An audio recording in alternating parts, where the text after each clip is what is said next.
में आने वाले ख्यालात पर विचार कर लेते हैं, शरीर की सोच लेते हैं। लेकिन संत मत तो ये कहता है कि जो वास्तविकता है वो हमारे शरीर से भी, मन के ख्यालात से भी और रूह से भी ऊपर के उठ के वो चौथा पद है। तो उस चौथे पद में जाने के लिए हमें गुरु की आवश्यकता पड़ती है। और बाहरी जो गुरु है उसका उपदेश, उसके वचन हमारे मन और इंद्रियों को खींच के केंद्रित कर देते हैं एक बिंदु पर।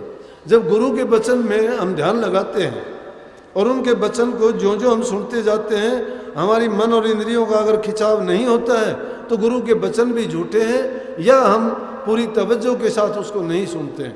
अब मन तो दे रखा है संसार के पदार्थों को, ध्यान करना चाहते हैं गुरु के वचन का, उपदेश का, कल्याण चाहते हैं अपना करवाना, जन्म मरण से छूट देना चाहते हैं। मैं कहता हूँ कि 2 घोड़ों पे ही सवार नहीं हुआ जा सकता।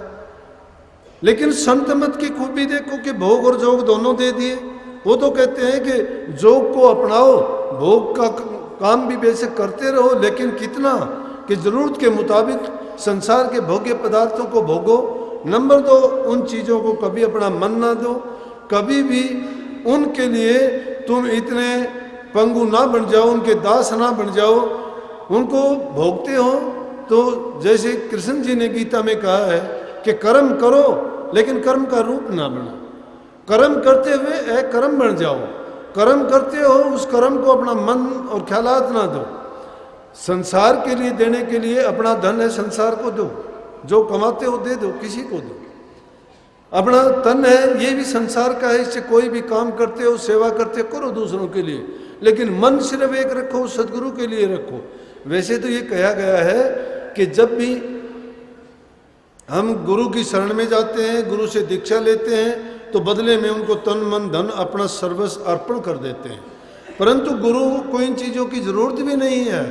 उस अर्पण करने के सही मायने को अगर हम समझ जाते हैं तो उनका मतलब ये है कि वो गुरु की आज्ञा के अनुसार उनको बरतना शुरू कर देना चाहिए। उससे अगर हमारे मन में कोई बुरा ख्यालात और विचार पैदा होता है तो हमें उसी क्षण ये सोच लेना चाहिए कि मैं ये क्यों सोचता हूँ, क्योंकि मन अपने गुरु को जब दे रखा है तो मुझे अधिकार नहीं है कि अपने मन से मैं कोई इस प्रकार के ख्यालात और विचारों को सोचूं या इनको अपने मन में आने दूं या उनके कहे अनुसार कोई कर्म करूं।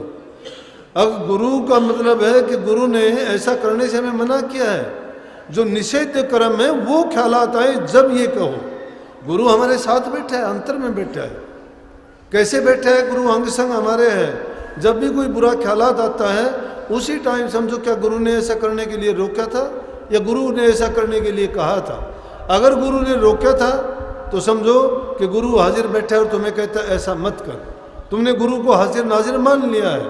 अगर गुरु ने अच्छा काम करने के लिए कहा है, तुम अपने मन से और ख्यालात से पूछे देखो क्या इसमें गुरु की आज्ञा, गुरु की रजा या उनका हुक्म है। अगर उससे आपको ये मिलता है कि हाँ इसका परिणाम अच्छा होगा, दूसरे की भलाई होगी, दूसरे के कल्याण की बात है या मेरे कल्याण की बात है, इसमें दूसरे का हित नहीं है और मेरा इसमें नुकसान नहीं है, इसलिए गुरु ने ऐसा कर्म करने के लिए बताया है। तो इसलिए जब मन में ऐसे ख्यालात पैदा होते हैं, इसीलिए चिंतन करने की जरूरत होती है। चिंता नहीं, चिंतन करो। फिक्र नहीं, जिक्र करो। जिक्र किसका? नाम का करो, गुरु का करो, गुरु के उपदेश का करो, उनके वचन को याद रखो। फिक्र करनते बावरे, जिक्र करनते साध। जिक्र करा कर बावरे, फिक्र करेंगे आप। तुम जिक्र किया करो, तुम्हारा फिक्र तो करने वाला सिर पर बैठा है। और जिसके सिर के ऊपर कोई सा होता है, बुरा भला उसके निमित्त होके तुम कर देते हो।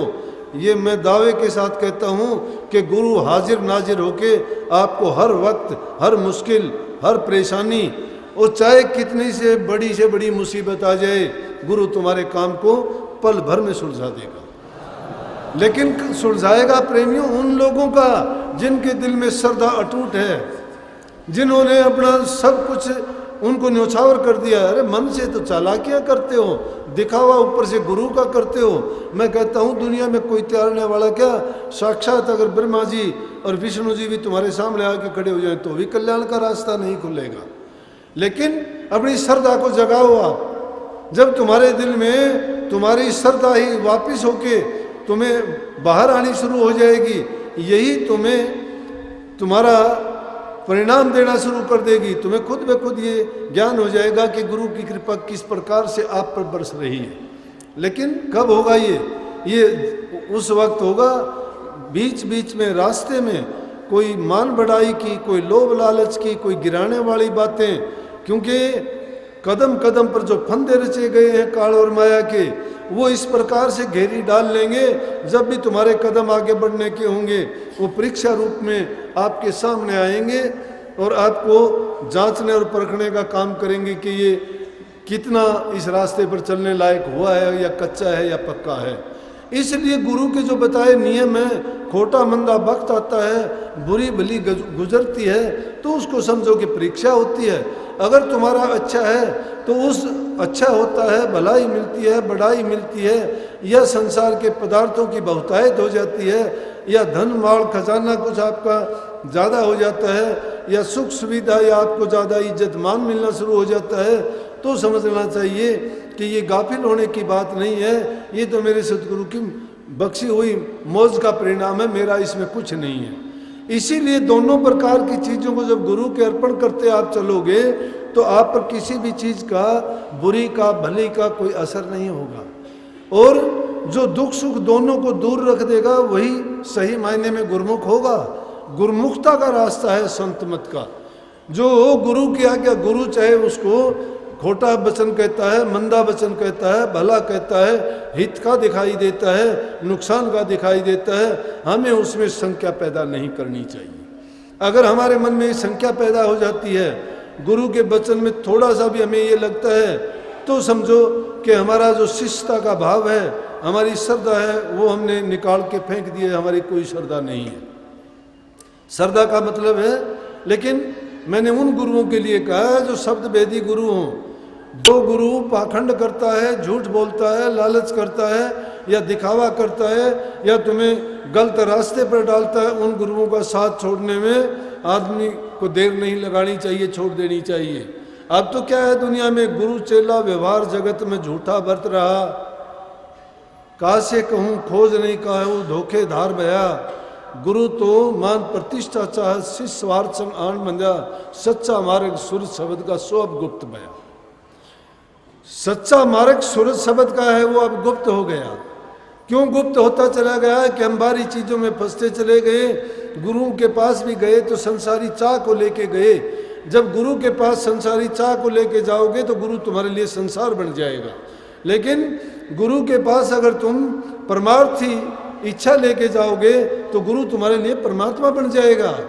चाह लेके जाओगे कोई नहीं, अरे गुरु को से तो गुरु को ही मांग लेना चाहिए। जिसके पास गुरु हो गया उसको किसी चीज़ की ज़रूरत ही नहीं है। ये संसार के खेल में, इस मेले में ये सब जीव आते रहे हैं और जाते रहे हैं, अंततः इसका परिणाम मौत ही है। 4 दिन खेल कूद नाच के कर लेना, चाहे तुम दुख सुख पाके तो बुरे ढंग से या अच्छे ढंग से, आखिर शरीर को तो जाना ही जाना पड़ेगा, लेकिन कर्म इंसान का साथ देगा। इसलिए इस कर्म को सुधारो, जिसके लिए कहा गया है कि कर्म प्रधान विश्व कर रखा, कि इस विश्व में कर्म को ही प्रधान करके रखा हुआ है। लेकिन कर्म क्या है कि जिसने जैसा कर्म किया वैसा ही फल उसको खाने को मिलता है। इसलिए प्रेमियों, अच्छा कर्म बनाने के लिए तो ये है कि जब हमें पूर्ण गुरु मिला है और वो हमें पूर्णता की ओर ही लेके जाएगा। पूर्णता हमें जब प्राप्त होगी जब हम इस जन्म मरण के फंदे से अपने गले को निकलवा लेंगे। वो 1-2 दिन में निकलने वाला नहीं। उसका नुक्सा आपने गुरु ने क्या दिया उपदेश के रूप में, जिसको हम नाम कहते हैं, गुरु नाम कह देते हैं, या उसको मूल मंत्र कह देते हैं, बीज मंत्र कह देते हैं। वो सिर्फ मंत्र ना मानो आप, वो सिर्फ ये ना समझो कि 2 अक्षर का, 4 अक्षर का, 5 अक्षर का नाम है। वो हमें वो है कि हमारे जो सत्य द्वार है, जहाँ से आने के बाद हमें उसका भेद ही नहीं था, उस दरवाजे को खोलता है। वो उस सत्य धाम की कुंजी है कि वो लेके जब जो जो हम रूहानी मंडलों को तय करते हुए ऊपर जाएंगे, दर्जे पे दर्जे। अभ्यासी का 1 दिन में काम नहीं बनता, साल 6 महीने में भी नहीं बनता, 10-5 साल में भी नहीं बनता, सबका बराबर भी नहीं बनता। सबके हालात एक जैसे नहीं हैं, सबके संस्कार और पिछले कर्म एक जैसे नहीं है, क्योंकि आदमी का कुछ कर्म गति और कुछ पूर्व लालेख, तीन चीज़ अलग है, सबकी अलग है। और अब के भी हालात सबके एक नहीं है। हमें यहाँ अच्छा माहौल नहीं मिलता है, हमारे घरों में प्यार प्रेम शांति नहीं मिलती है, हमारे शरीर का पालन पोषण भरण पोषण अच्छी तरह नहीं होता है। जिस परिवार में बंधे हैं अगर उनमें किसी प्रकार की दुख चिंताओं ने हमें घेर रखा है तो ना तो हम सत्संग के काबिल हैं, ना गुरु नाम के काबिल हैं और ना ही भक्ति करने के काबिल हैं।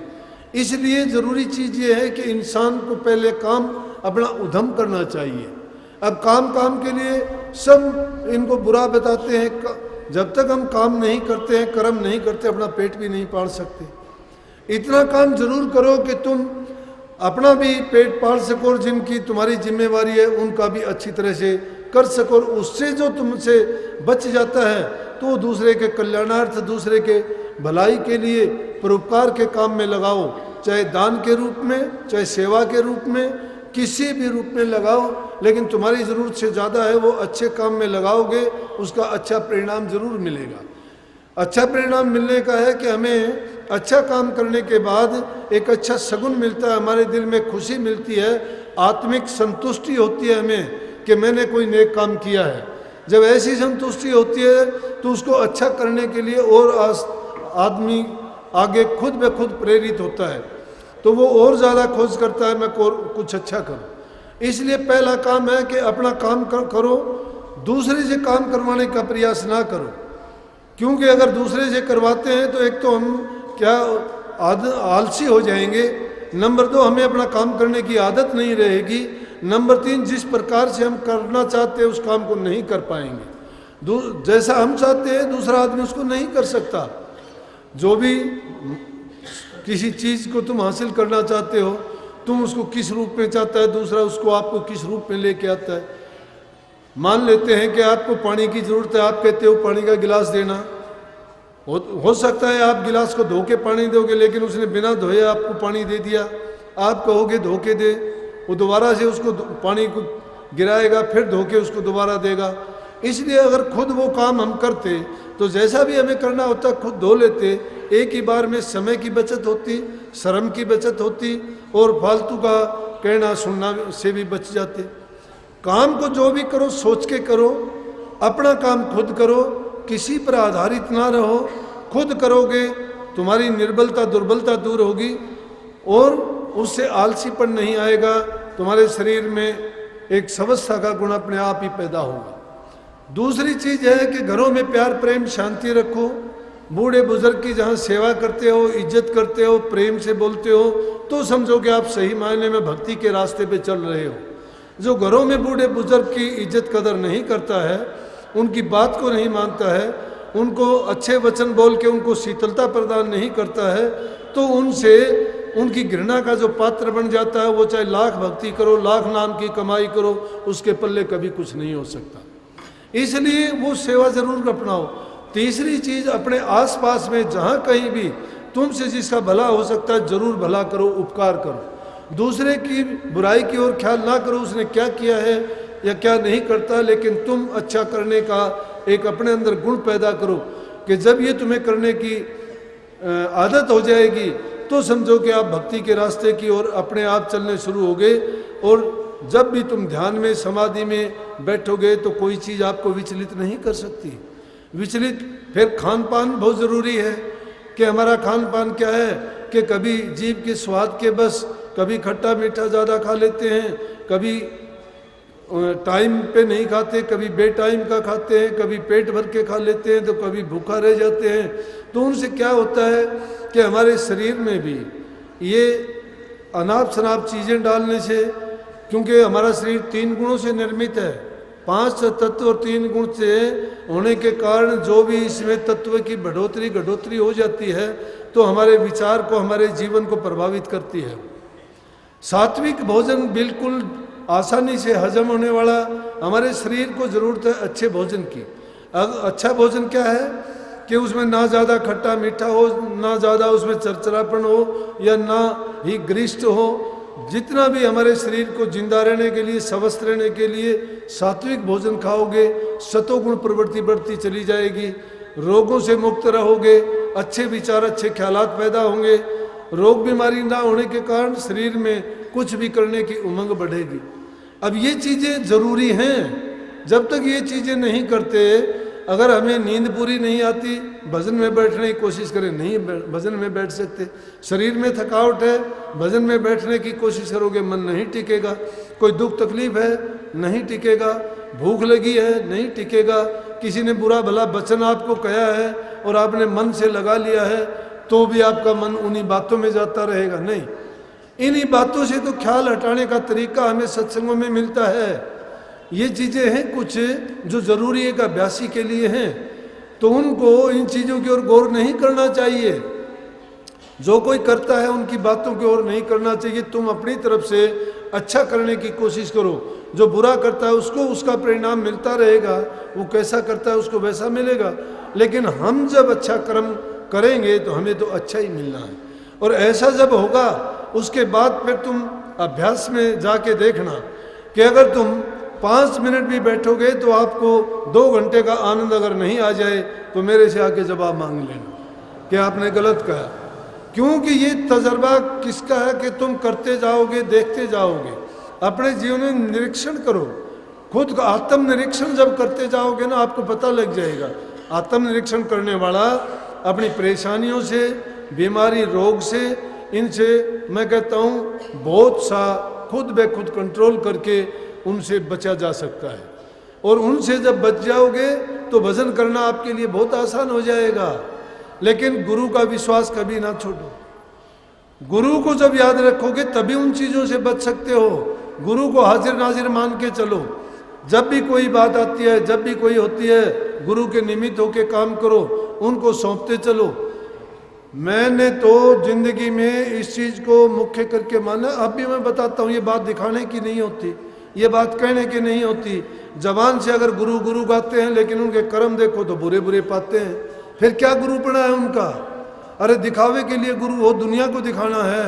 ये फोटो लगा के मैं बैठ जाऊँ और आपसे मत्थे टिकवाऊँ और आपसे सेवा हासिल करूँ तो क्या हो गया? क्या पूजा करवाता हूँ मैं गुरु की? फंड करता हूँ, पाखंड करता हूँ। गुरु को बैठा के कर्जा मांगता हूँ गुरु का, क्या हो और इसका कर्जा दो मुझे? नहीं, गुरु को अपने हृदय में रखो। ये नहीं यादगार के लिए, उनकी इज्जत और सम्मान के लिए रखते हैं, लेकिन मन की वृत्तियों को जब तक नहीं सुधारोगे तो गुरु गुरु कितने ही करते रहो। गुरु की आज्ञा में जो रहता है वही गुरु का भाव उसके दिल में काम करता है। हमें शक्ति कहाँ से मिलती है? गुरु से मिलती है। गुरु के बिना नाम हमें कहाँ से मिला? अरे गुरु से नाम मिला, गुरु से ज्ञान मिला, गुरु ने बुराइयां छुटाई, गुरु ने सच्चा मार्ग दिखाया, फिर हम गुरु को क्यों भूल गए? गुरु के लिए हम इतना भी नहीं सोचते कि गुरु ने मेरे जीवन को बदल दिया। लिखने वालों ने ऐसे ही नहीं लिख दिया कि गुरु ने काग से हंस बना दिया। काग से हंस ऐसे नहीं बनता।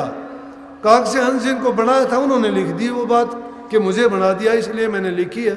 हम तो उनकी बनाई हुई बातों को जिस प्रकार से कोई खा के उल्टी करता है उल्टी करते हैं। हमने भी कभी सोचा है कि हम हंस बन जाएंगे?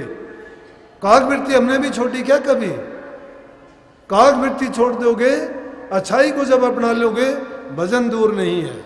मैं कहता हूं तुम नूरी गुरु क्या, तुम ही नूर के रूप हो जाओगे, गुरु और तुम एक हो जाओगे। इसीलिए स्वामी जी महाराज ने कहा कि देख प्यारे, मैं समझाऊं रूप हमारा न्यारा, वो तो रूप लख नहीं कोई, जब लग दे ना सहारा। जब लग में सहारा नहीं देते कब मिलेगा वो? कि करनी करो मार मन डालो और इंद्री रोक द्वारा, करनी करो मार मन डालो और इंद्री रोक द्वारा। यही बात मैंने पूरे सत्संग में कही है कि एक तो करनी करो, अपने इंद्रियों के द्वार को रोक लो और मन को डांट लो। यही तो शब्द था, मन को डांट ले गुरु वचन में, तेरा जन्म मरण से अपने आप छुटकारा हो जाएगा। तो प्रेमियों, ये करनी का मार्ग इसलिए है, ये कहने की बात नहीं है। सबके पल्ले लाल है, कोई भूखा नहीं है। आपके पास, सबके पास दौलत है, अंदर का पर्दा उघाड़ो और उस दौलत को लेके आप किसी भी तरह से प्रयोग करो। उधम जब तक नहीं करोगे तब तक नहीं मिलेगा। जब तक आप अपने मन को नहीं लगाओगे, नाम संग नहीं जोड़ोगे, अंतर में जाना नहीं सीखोगे, एक दिन में नहीं होगा। ये भी काम मैं बताऊं, धीरे धीरे करके होगा। पहला कदम सुमरण का होगा, सुमन जब तक पक्का नहीं होगा ध्यान में जा ही नहीं सकते।